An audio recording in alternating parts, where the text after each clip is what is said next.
Assalamualaikum warahmatullahi wabarakatuh. Alhamdulillah wa syukurillah. Salatu wassalamu ala rasulillah. La hawla wa la quwata illa billah. Amma ba'da. Para mahasiswa yang berbahagia, semoga sehat semuanya. Alhamdulillah. Hari ini kita berjumpa lagi untuk melanjutkan perkuliahan metodologi studi Islam. Kita akan membicarakan tentang Islam sebagai sebuah disiplin ilmu. Minggu kemarin sudah kita diskusikan posisi Islam sebagai doktrin, sebagai gejala budaya, dan sebagai gejala sosial. Di luar tiga posisi itu, Islam juga bisa kita posisikan sebagai sebuah ilmu pengetahuan, sebagai sebuah disiplin ilmu yang berbeda, yang memiliki karakter yang khas, yang membedakan ilmu-ilmu keislaman dengan ilmu-ilmu lain di luar Islam, terutama ilmu-ilmu yang lahir dari peradaban modern. Ilmu-ilmu modern yang lahir dari rahim peradaban barat ini rata-rata menggunakan paradigma positivisme. Kamu yang sudah pernah belajar filsafat pasti tahu positivisme, ya paling tidak pernah dengar lah ya. Positivisme itu salah satu aliran filsafat yang menganggap bahwa kebenaran itu adalah sesuatu yang bisa dilogikakan atau bisa dibuktikan dengan panca indera atau pengalaman. Jadi kebenaran itu harus logis, harus masuk akal, dan harus empiris, bisa dirasakan dengan panca indera. Nah, maka segala sesuatu yang tidak logis, ya, tidak empiris, itu tidak bisa disebut sebagai sebuah kebenaran. Ya. Contohnya apa? Contohnya adalah hal-hal gaib, ya, demit, genderuwo, gerandong, bahkan jin, malaikat, dan Tuhan dalam pandangan positivisme itu bukan sebuah kebenaran. Keberadaannya ya, itu belum bisa dikatakan sebagai sebuah realita. Karena apa? Karena tidak bisa dibuktikan dengan panca indera atau pengalaman. Nah, maka tidak heran kalau peradaban barat itu cenderung mengabaikan unsur-unsur ketuhanan. Ya. Misalnya teori evolusi oleh Charles Darwin itu. Ya. Jelas bahwa teori evolusi itu mengabaikan campur tangan Tuhan dalam penciptaan dunia. Ya.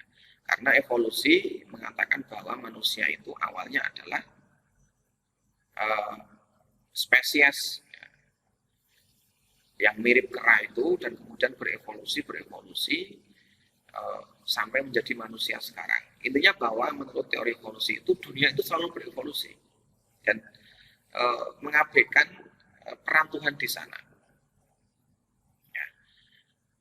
Dalam keilmuan modern juga begitu. Keilmuan barat itu memandang bahwa ilmu bisa dikatakan sebagai sebuah ilmu itu harus masuk akal dan harus bisa dibuktikan dengan pengalaman atau empiri. Ketika sebuah pengetahuan itu tidak bisa diuji dengan akal sehat, tidak bisa diuji dengan pengalaman, maka tidak bisa disebut sebagai sebuah ilmu. Ya, maka dalam prosedur keilmuan barat, ya, kita sering melihat berbagai uji coba, eksperimen untuk membuktikan sebuah teori tertentu atau untuk menciptakan teknologi tertentu. Ya, berkahnya positivisme itu ya kita menikmati teknologi canggih sekarang ini. Ya, sayangnya positivisme mengabaikan unsur-unsur spiritual, mengabaikan unsur-unsur ketuhanan, sehingga inilah yang dipandang oleh Said Hussein Nasr, ya, cendekiawan asal Iran, ya, bahwa sains modern atau ilmu modern itu kering karena tidak ada unsur spiritualnya. Sains modern itu hanya diciptakan untuk kepentingan manusia secara pragmatis, ya, kepentingan sesaat, ya, untuk kepentingan dunia saja. Ya, penciptaan berbagai teknologi, kemudian ilmu pengetahuan barat itu hanya dimaksudkan untuk menunjang kehidupan manusia di dunia, ya, tanpa melihat kehidupan yang lebih tinggi, yaitu kehidupan setelah dunia. Maka keilmuan barat itu dianggap kering, ya, dianggap kering karena hanya mengandalkan rasio dan pengalaman. Ya. Sementara semakin tinggi rasio seseorang, ya, semakin dia rasional, itu seseorang biasanya akan semakin meninggalkan hal-hal spiritual, ya, karena menganggap bahwa hal-hal spiritual itu tidak masuk akal. Ya, dan tidak bisa dibuktikan dengan panca indera. Nah, lalu bagaimana dengan keilmuan dalam Islam?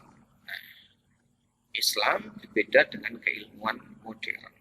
Ya, dalam Islam yang dikatakan sebagai kebenaran itu tidak hanya yang berbasis logika atau pengalaman. Ya,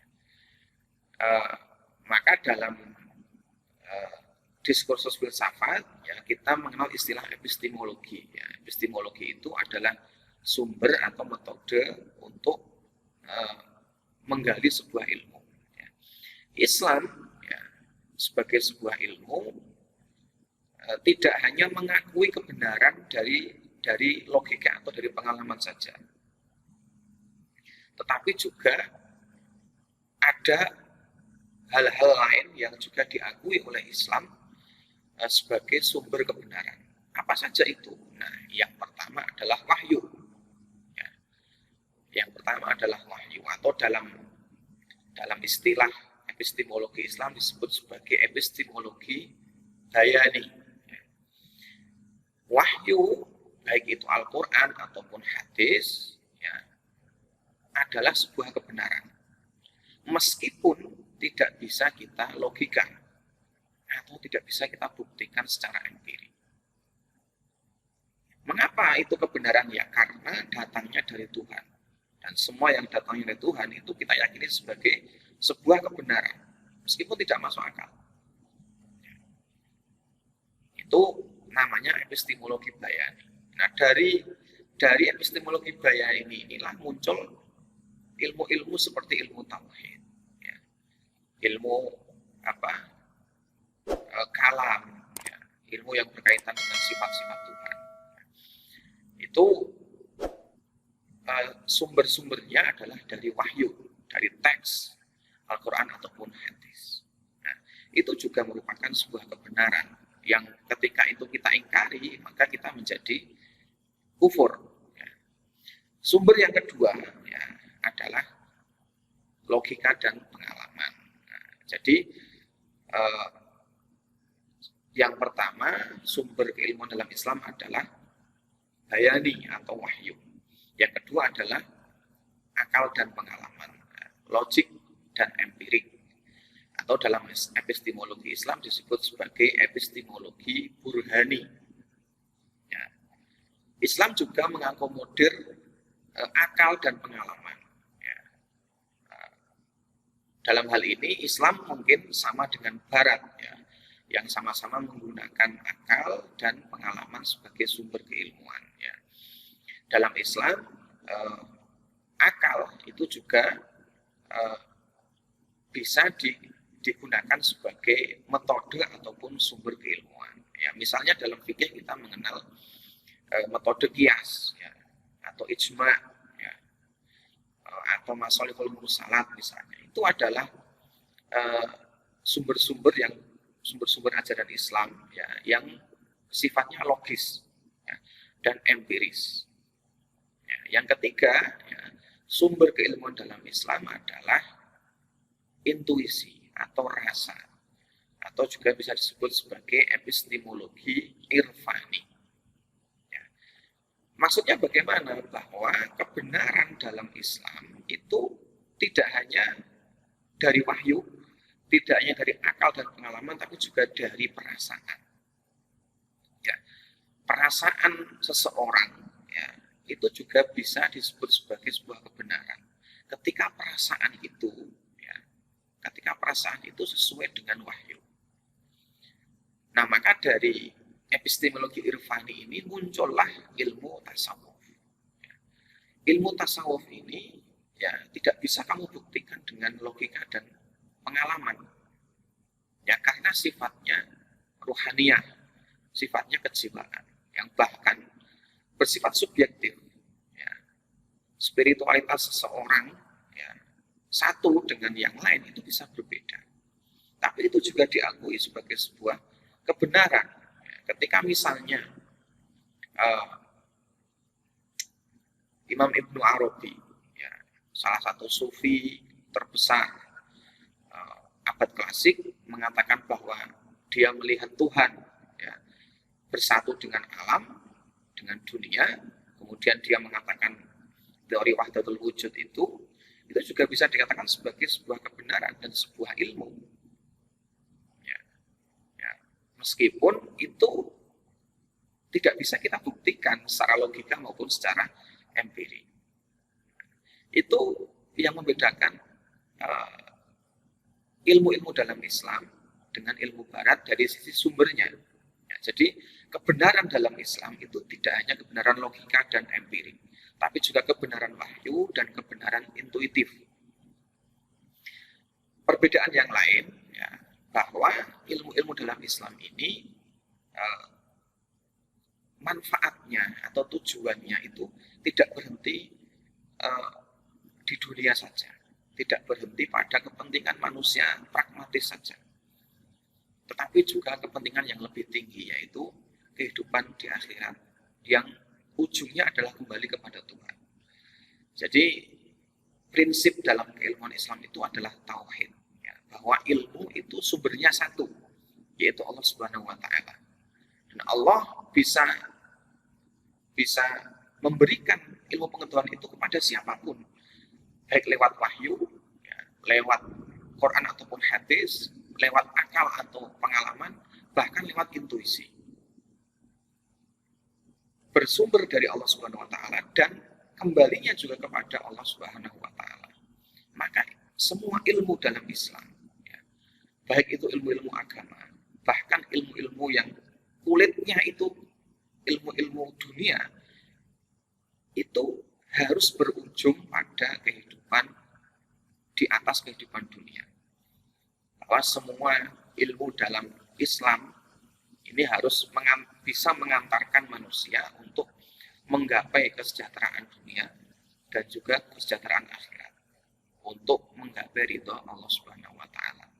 Nah, disinilah perbedaan yang sangat jelas antara ilmu-ilmu Barat dengan ilmu-ilmu Islam. Ilmu Islam ya jelas lebih luas ya, karena sumbernya tidak hanya satu, tidak hanya logika atau pengalaman, tapi juga wahyu dan perasaan.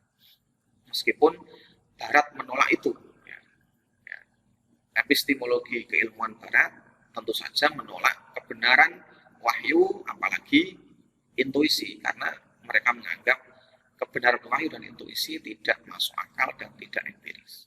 Tapi kita sebagai Muslim, kita mempercayai itu. Kita meyakini bahwa Allah bisa memberikan ilmu pengetahuan itu kepada siapapun dan lewat jalan manapun.